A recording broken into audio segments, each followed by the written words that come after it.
বঙ্গোপসাগরে তৈরি হয়েছে লঘুচাপ, দেশ জুড়ে বাড়ছে বৃষ্টির সম্ভাবনা, জারি হয়েছে সতর্কতা। আবহাওয়া অফিস জানিয়েছে উত্তর পশ্চিম বঙ্গোপসাগরে তৈরি হওয়া লঘুচাপটি ঘনীভূত হয়ে নিম্নচাপের রূপ নিতে পারে। এর প্রভাবে আজ থেকে দেশের বিভিন্ন বিভাগে শুরু হতে পারে বজ্রসহ বৃষ্টি।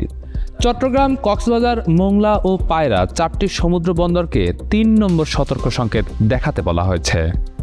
সাগরে থাকা মাছ ধরার নৌকা ও ট্রলারগুলোকে উপকূলের কাছাকাছি থাকতে নির্দেশনা দিয়েছে আবহাওয়া অধিদপ্তর।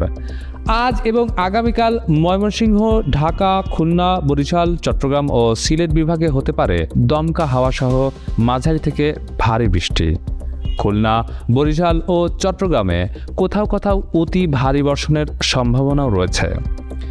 দেশ জুড়ে তাপমাত্রাও 1 থেকে 2 ডিগ্রি সেলসিয়াস পর্যন্ত কমে যেতে পারে বলে জানিয়েছে আবহাওয়া অফিস। বিদ্যুৎ চমকানো সহ ঝড়ো হাওয়া বইতে পারে উপকূলীয় এলাকায়। আপনি যদি উপকূলীয় অঞ্চলে থাকেন তাহলে এখনই সতর্ক হন। আর আবহাওয়ার এমন হালনাগাদ খবর পেতে চ্যানেলটি সাবস্ক্রাইব করতে ভুলবেন না।